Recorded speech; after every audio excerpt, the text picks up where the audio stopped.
Hola, buenas tardes. Para esta sesión, que es la sesión 2 de la asignatura de pensamiento sistémico, vamos a revisar la unidad 4, que se llama pensamiento en círculos, y la unidad 5, que se llama causas y efectos. Para ello necesitamos recordar un poco lo que involucraba la sesión anterior, que son los conceptos básicos. Vamos a recordar muy rápidamente los conceptos básicos. Dentro de ellos está el de pensamiento como una capacidad humana, como un proceso psicológico para razonar, solucionar problemas. El de sistema, que tomamos como concepto el que señala que es un grupo de partes y objetos que interactúan y que forman un todo o que se encuentran bajo la influencia de fuerzas en alguna relación definida. También recordamos el concepto de pensamiento sistémico, que entre las diferentes definiciones que fuimos revisando, establecemos el pensamiento sistémico como una capacidad o un proceso psicológico por el cual nosotros podemos contemplar el todo y las partes, así como las conexiones entre las partes para comprenderlas y poder estudiar la conexión que existe entre estas. Ahora revisamos también otros conceptos, pero por el momento necesito que nos quedemos con el concepto de sistemas, el de pensamiento sistémico. Recordemos que hemos visto también otros conceptos como subsistema, supersistema, pero los que nos pide la unidad, las unidades de la asignatura es sistemas simples y complejos, que los otros también forman parte del entendimiento de esta asignatura. Sin embargo, por el momento vamos a quedarnos con estos. La diferencia entre estos sistemas simples y complejos, recordemos que también está entre la cantidad de partes que forman cada uno, así como las relaciones que hay entre cada uno de estos sistemas. Mientras que los sistemas simples se componen de pocas partes y de relaciones más simples, el sistema complejo involucra muchas más partes, puede involucrar subsistemas y las interacciones pueden variar. Pueden ser mucho más complejas o mucho más entrelazadas.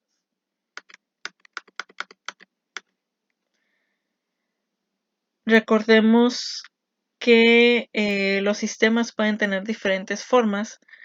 Uno de ellos puede ser una imagen similar a esta, unos sistemas complejos como tela de araña, en los que simplemente lo que necesitamos recordar es que cada una de estas partes está relacionada dentro de este sistema completo y que al modificar o al interferir en alguna de estas partes, el cambio se puede propagar al resto del sistema.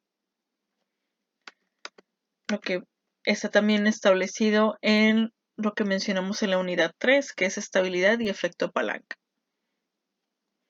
Ahora que recordamos un poquito, que hicimos este muy breve repaso de estas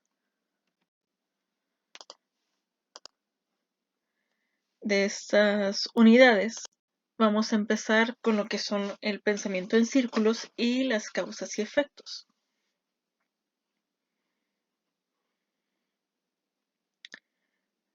Para ello, vamos a revisar primero pensamiento en círculos. El pensamiento en círculos hace alusión a que cada uno de los sistemas y cada una de las partes de los sistemas están conectadas de manera directa o indirectamente. De modo que al afectar alguna de esas partes, pues el efecto se propaga, que es lo que estábamos mencionando anteriormente. Para estudiar el pensamiento en círculos, vamos a ver algunos conceptos principales. El primero de ellos es bucles de realimentación. estos bucles de realimentación, vamos a especificar ahorita, pero estos bucles de realimentación todavía se subdividen. Entonces, para empezar con los bucles de realimentación, hay que señalar que el pensamiento sistémico es un pensamiento en círculos más que un pensamiento en líneas rectas. Es decir, que estas partes, bueno, al estudiar los sistemas y las partes de los sistemas, cada una de estas partes van a estar entrelazadas o van a estar unidas de diferente forma, de manera que la interacción entre ellas puede llegar de nuevo la señal o el mensaje, puede llegar de nuevo a la parte original o la parte principal que envió el mensaje para así generar un cambio de manera pues ideal. Señala aquí, todas las partes de un sistema están conectadas directa o indirectamente, de modo que al cambiar cada una de las partes, el efecto se propaga a todas las demás, que experimentan un cambio y, a su vez, terminan afectando la parte original. Entonces, la parte original responde a esa nueva influencia. Entonces, la influencia vuelve modificada a la parte original, lo que genera un bucle y no un canal en una sola dirección. A esto se denomina bucle de realimentación. Es decir, si lo vemos en una imagen, el cambio en una parte del sistema va a generar el cambio en una segunda parte del sistema. A su vez, señalando aquí nada más dos partes, va a generar un cambio que va a afectar a la primera parte del sistema. Entonces aquí se da esta realimentación de información, de un cambio, de una interferencia, etc.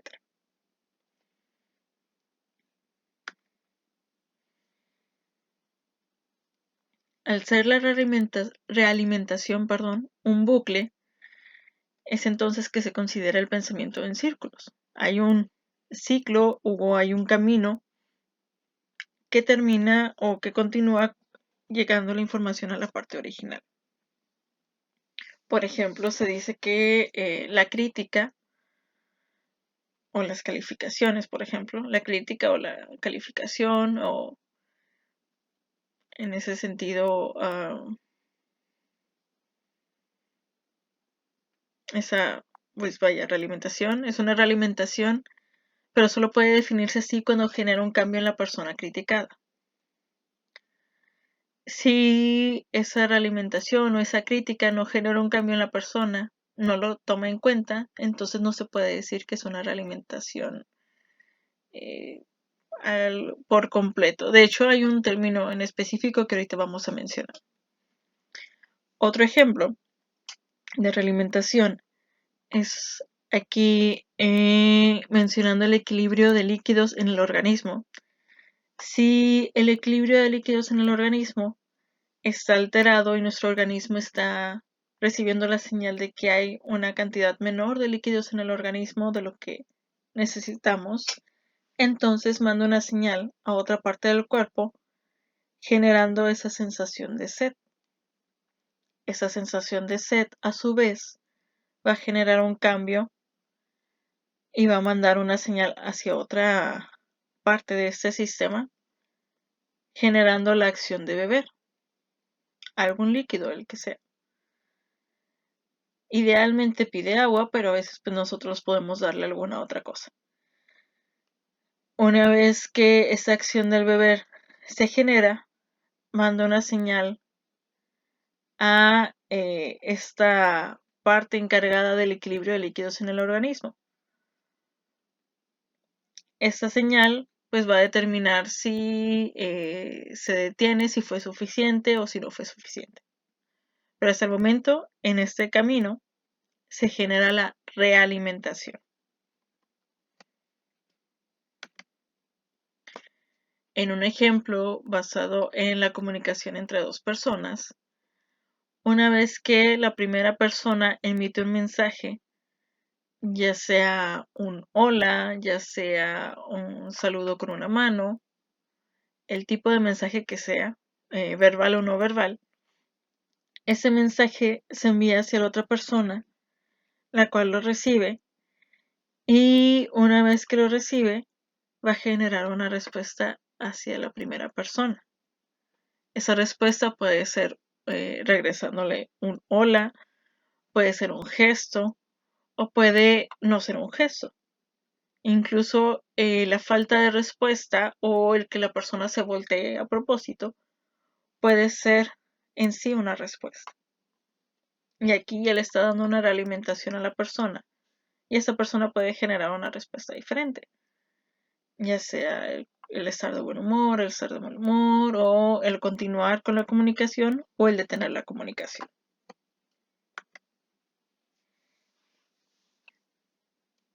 Ahora, en cuestión de los ejemplos, mencionaba que la realimentación pues es tan importante para nuestras vidas que en caso de que no la recibamos, no la inventamos.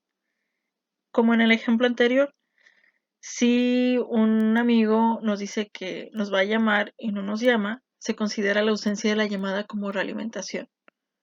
Es decir, empezamos a deducir o a asumir, no se preocupa, algo pasó, está molesto, etc. Es entonces que nosotros identificamos como que es imposible no comunicarse, ya que aún la falta de comunicación la consideramos como realimentación y forma parte de nuestra experiencia.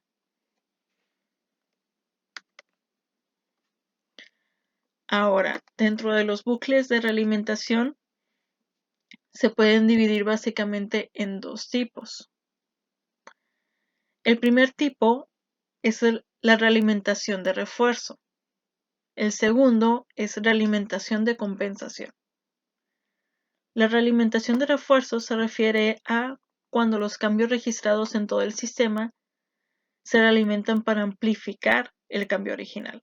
Aquí la palabra clave es amplificar el cambio. Bueno, amplificar. El segundo tipo de realimentación de compensación se da cuando los cambios registrados en todo el sistema se oponen al cambio original para amortiguar el efecto. Entonces, mientras que el refuerzo amplifica el cambio original, la de compensación se opone al cambio y amortigua el efecto, es decir, lo detiene o lo disminuye.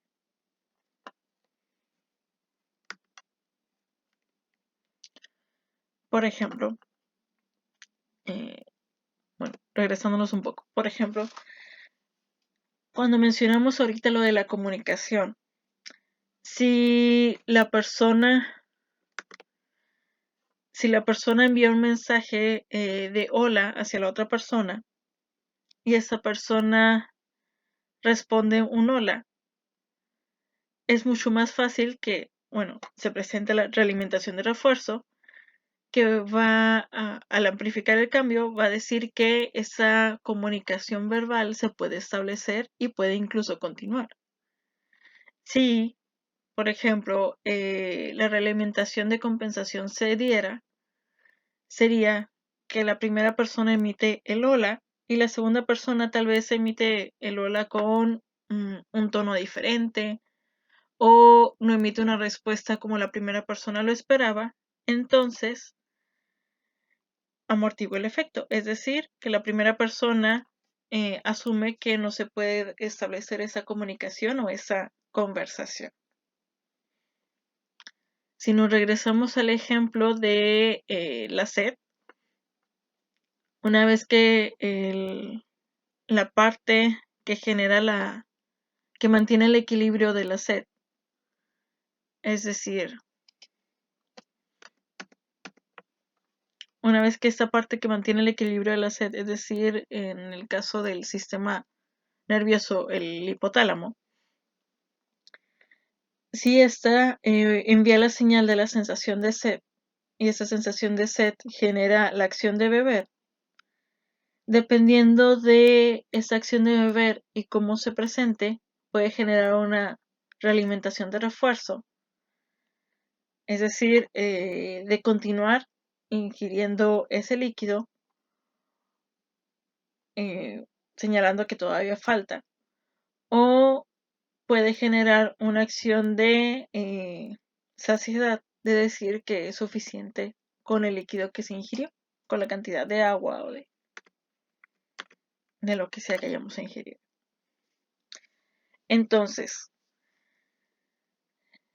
la realimentación de refuerzo va a generar que ese cambio se mantenga. Por ejemplo, sobrecarga de trabajo y presión de tiempo puede generar falta de atención en el trabajador, puede generar trabajo sin hacer, que a su vez genera problemas adicionales porque hay trabajo sin hacer. Y como consecuencia genera sobrecarga de trabajo y presión de tiempo, lo que hace que esta sobrecarga de trabajo y presión de tiempo se mantenga y de alguna manera perpetúe este ciclo.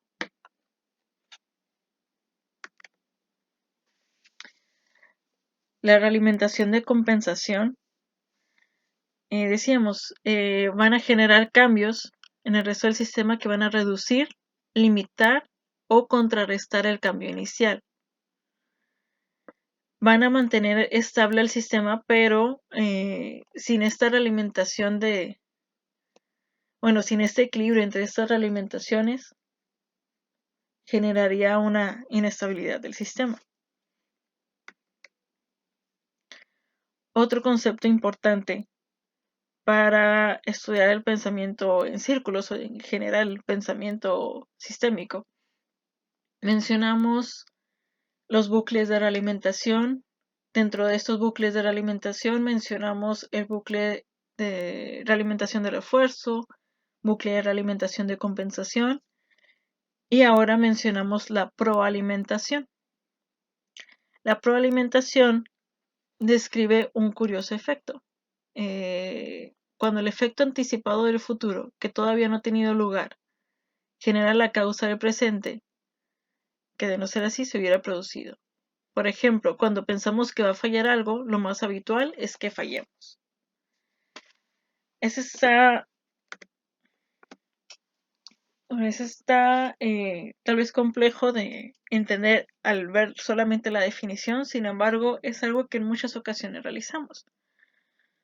Por ejemplo, esta proalimentación se da cuando estamos tal vez preocupados por un examen, y al estar preocupados por un examen, estudiando la acción de estudiar como un sistema, empezamos a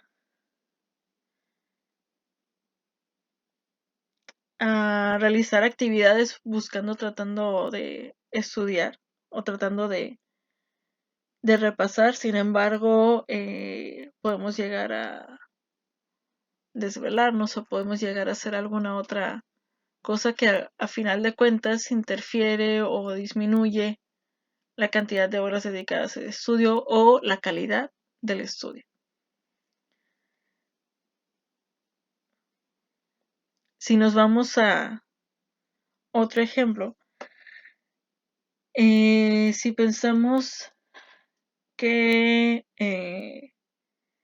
dentro de un sistema más como operativo o de producción más bien, si pensamos que puede haber la falla en alguno de los componentes de ese sistema, por lo tanto dedicamos más tiempo a revisar alguna parte en particular, disminuyendo el tiempo en otras dedicado para otras partes, pensando que pues, puede haber una falla. Es mucho más fácil que haya una falla que no sea prevista porque generamos esta proalimentación, generamos que de alguna manera se presente esta falla.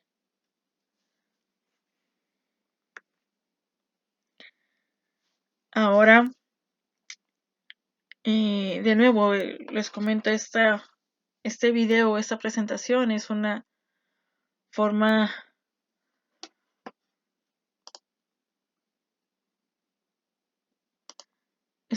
mucho más corta de revisar los temas de esta sesión.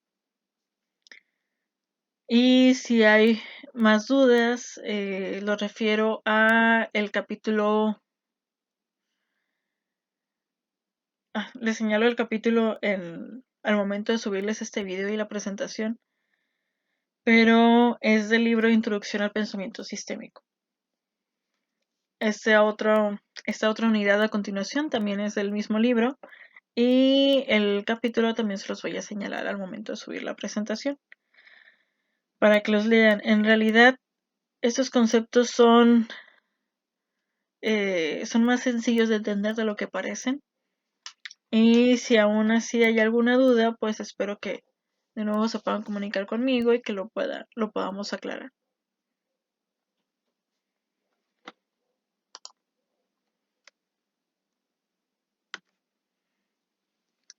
Ahora, otros conceptos importantes a revisar para analizar el pensamiento sistémico es que, son las causas y los efectos. Para ellos, vamos a ver que el pensamiento sistémico va a mostrar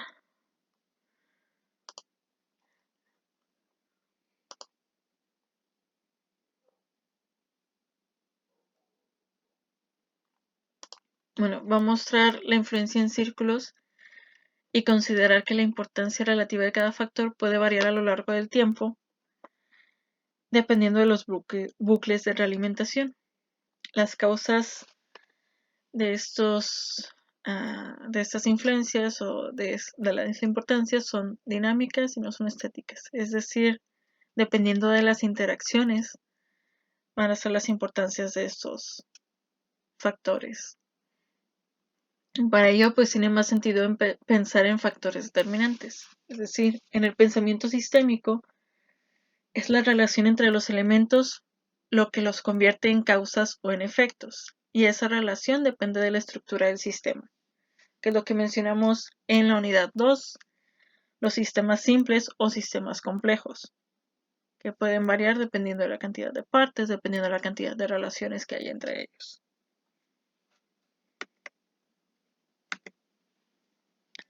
Ahora, al momento de estudiar las causas y efectos, regularmente nos podemos encontrar con 3 falacias o 3 mentiras.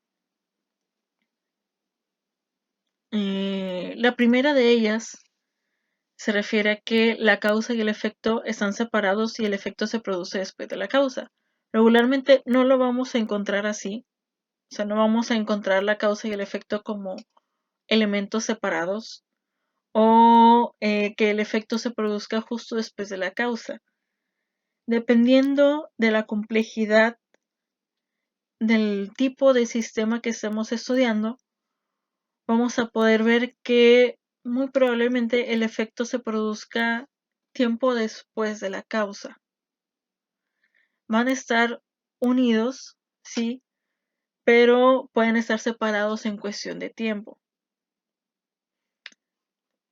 que está relacionado con la falacia 2. ¿El efecto sigue la causa en espacio y tiempo? No. Bueno, dentro del concepto de falacias, pues el efecto no sigue a la causa en espacio y tiempo. Es decir, puede presentarse la intervención en un momento o en una parte del sistema. Sin embargo, sabemos que las interrelaciones entre las partes, la cantidad de partes, va a influir en la cantidad de tiempo en la que tarde en llegar ese efecto o que se produzca ese efecto para el resto del sistema. Entonces, por lo tanto, también este efecto va a ser proporcional a la causa. Si la causa es lo suficiente para influir en solo una parte del sistema, pues el efecto se va a ver nada más en esa parte y probablemente en las partes contiguas. Sin embargo, en ese caso sería difícil que llegue a el resto del sistema. Pero por ello, pues vamos a analizar el tipo de causa y vamos a deducir o vamos a inferir el tipo de efecto o calcular el tipo de efecto.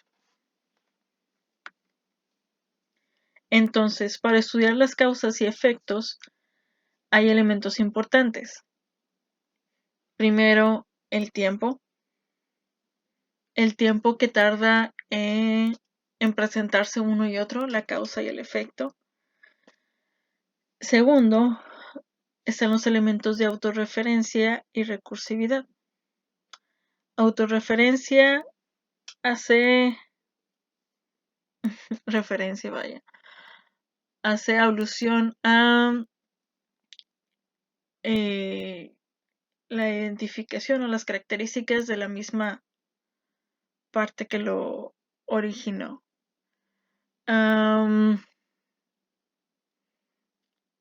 Ahorita regreso a este concepto. Y recursividad hace alusión a la aplicación de la autorreferencia como si fuera una escalera de caracol que nos llevará a niveles más altos. Entonces, autorreferencia va a ser una, como lo dice el nombre, va a ser una como un reflejo, vaya, de las características iniciales o de las características de la primera parte. Y recursividad va a ser el que se mantenga esa autorreferencia. Por eso hace alusión aquí a una escalera de caracol.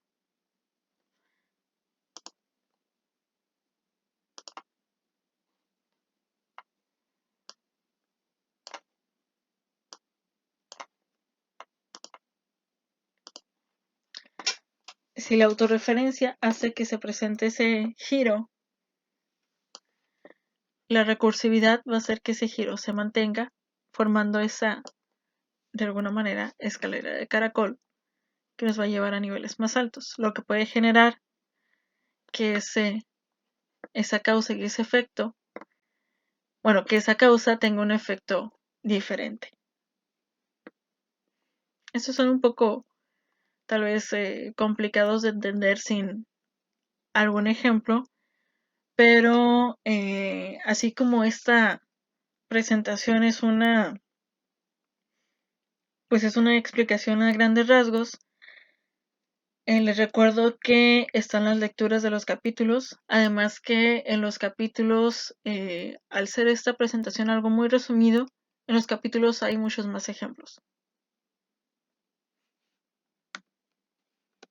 Si alguno de estos conceptos les parece un poco complicado de entender, les pido retomar o referirse a las lecturas para poder comprender o analizar un poco más estos conceptos. Y si aún así hay dudas, pues les pido me contacten a mi correo.